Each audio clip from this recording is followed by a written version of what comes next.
Kishore Kumar cinema की एक ऐसी हस्ती थे जिनका योगदान कभी भुलाया नहीं जा सकता। भले ही वो हमारे बीच में ना हो, लेकिन अपनी जादुई आवाज़ की वजह से वह आज भी लोगों के दिल में जिंदा है। 4 अगस्त को किशोर कुमार बर्थ एनिवर्सरी होती है। किशोर कुमार ना सिर्फ पेशेवर तौर पर बल्कि निजी ज़िंदगी में भी काफ़ी मस्त मौला इंसान थे। चलिए आपको उनकी ज़िंदगी के कुछ अनछुए किस्सों से रूबरू कराते हैं। आपको पता है किशोर कुमार का असली नाम आवास कुमार गांगुली था। किशोर कुमार के गले से बचपन में सही ढंग से आवाज़ नहीं निकलती थी, जिसे लेके उनके माता पिता परेशान रहते थे। उसी दौरान एक हादसे ने उनके भीतर एक ऐसी सुरीली आवाज़ पैदा कर दी जो आगे चलकर लोगों के जहन में हमेशा के लिए घर कर गई। जब वो इंदौर में क्रिश्चियन कॉलेज में पढ़ते थे, कैंटीन से उधार का खाना उनकी आदत थी। कैंटीन से उधार लेकर खुद भी खाना और दोस्तों को भी खिलाना पसंद करते थे। वहाँ पर जब कैंटीन वाले के 5 रुपया 12 आना उधार हो गया और कैंटीन का मालिक जब उनको अपना 1 रुपया 12 आना चुकाने को कहता, तो वे कैंटीन में बैठकर ही टेबल पर गिलास और चम्मच बजा बजा कर 5 रुपया 12 आना का गाना गाकर कई धुन निकालते थे और कैंटीन वाले की बात अनसुनी कर देते थे। उन्होंने अपने एक गीत में इस 5 रुपया 12 आना का बहुत ही खूबसूरत से इस्तेमाल किया। गाना है ना दोस्तों, 5 रुपया 12 आना मारे कन्हैया ना ना ना ना। वो एक बाथरूम सिंगर थे। एक दिन अशोक कुमार के घर अचानक संगीतकार सचिन देव बर्मन पहुंच गए। में उन्होंने गाने की आवाज़ सुनी तो दादा मुनि से पूछा, कौन गा रहा है? अशोक कुमार ने जवाब दिया, मेरा छोटा भाई है। जब तक गाना नहीं गाता उसका नहाना पूरा ही नहीं होता। सचिन दा ने बाद में किशोर कुमार को जीनियस गायक बना दिया। फैक्ट नंबर 4, किशोर कुमार ने जब जब स्टेज शो किया हमेशा हाथ जोड़कर सबसे पहले संबोधन करते थे, मेरे दादा दादियों, मेरे नाना नानियों, मेरे भाई बहनों, तुम सबको खंडवे वाले किशोर कुमार का राम राम नमस्कार। क्या दोस्तों आपको पता है इमरजेंसी के दौरान किशोर कुमार को उस टाइम में सरकार ने बैन कर दिया था।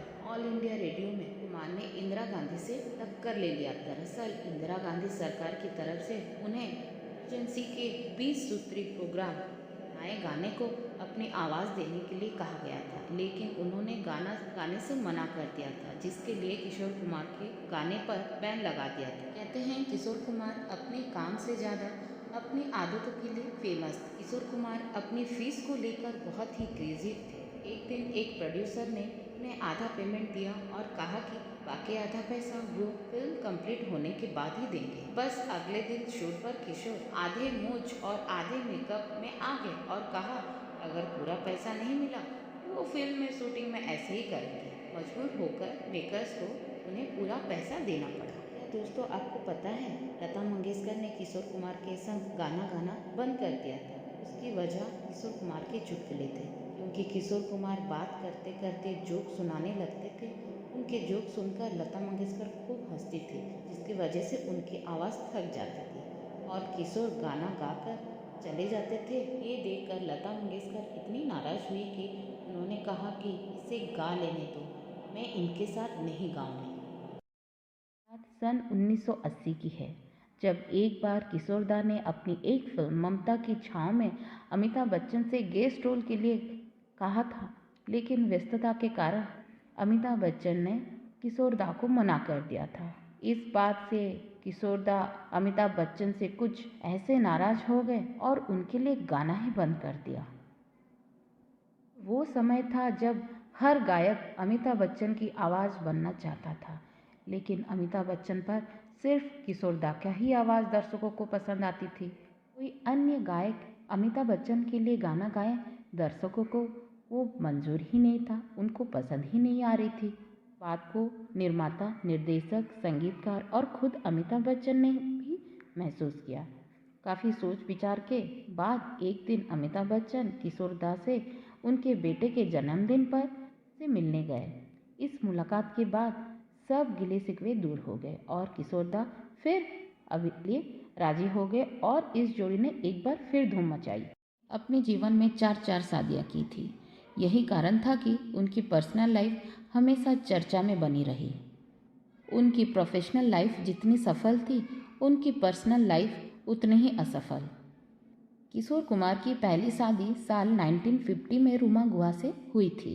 रूमा गुहा फिल्म मेकर सत्यजीत रे की भतीजी होने के साथ साथ एक एक्ट्रेस और सिंगर भी थी। फिर 1952 में उनका एक बेटा हुआ जिसका नाम अमित कुमार रखा गया था। किशोर कुमार की पहली शादी ज़्यादा समय तक टिक नहीं पाई थी। इसके पीछे कारण ये बताया जाता था कि किशोर कुमार चाहते थे कि रूमा हाउसवाइफ बनकर उनका घर और बच्चे को संभाले, लेकिन रूमा को अपनी स्टारडम नहीं खोना था।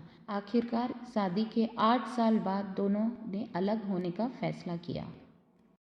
मधुबाला की खूबसूरती किशोर कुमार को भा गई थी। किशोर कुमार ने मधुबाला से शादी रचाने के लिए अपने धर्म तक को भी बदल दिया था। मधुबाला के प्यार में डूबे किशोर कुमार ने अपना नाम करीम अब्दुल्ला कर दिया था। दरअसल किशोर कुमार के परिवार ने उनकी दूसरी शादी को स्वीकार नहीं किया था, क्योंकि शादी से पहले ही मधुबाला के दिल में छेद था। लेकिन ये एक खुशहाल शादी नहीं थी, क्योंकि मधुबाला ज़्यादातर बिस्तर पर ही रहती थी। किशोर कुमार अपनी पत्नी को दर्द में देखते थे और डिप्रेशन में भी चले जाते थे। किशोर कुमार ने 9 साल तक अपनी पत्नी मधुबाला की देखभाल की थी। इसके बावजूद साल 1969 में मधुबाला ने अपनी आखिरी सांस ली और हमेशा के लिए किशोर कुमार को छोड़कर चली गई। इसके बाद एक बार फिर किशोर कुमार अकेले हो गए। फिर किशोर कुमार की लाइफ में योगिता वाली आई, जो कि 1976 में दोनों ने शादी कर ली। किशोर कुमार की तीसरी शादी भी ज़्यादा समय तक नहीं चल पाई और साल 1978 में तलाक हो गया था। किशोर कुमार से तलाक लेने के बाद योगिता वाली ने 1979 एक्टर मिथुन चक्रवर्ती से शादी कर ली थी। अपने तीसरी तलाक के बाद किशोर कुमार इस बार एक्ट्रेस लीना चंद्राकर के प्यार में डूब गए थे। उन्होंने साल 1980 में लीना से शादी कर ली थी। लीना से किशोर कुमार को एक बेटा सुमित कुमार भी है। काफ़ी कम उम्र में ही लीना विधवा हो गई थी। लीना उनसे एज में 21 साल छोटी थी। 1986 में किशोर कुमार को दिल का दौरा पड़ा था, जिस वजह से वो कम रिकॉर्डिंग करने लगे थे।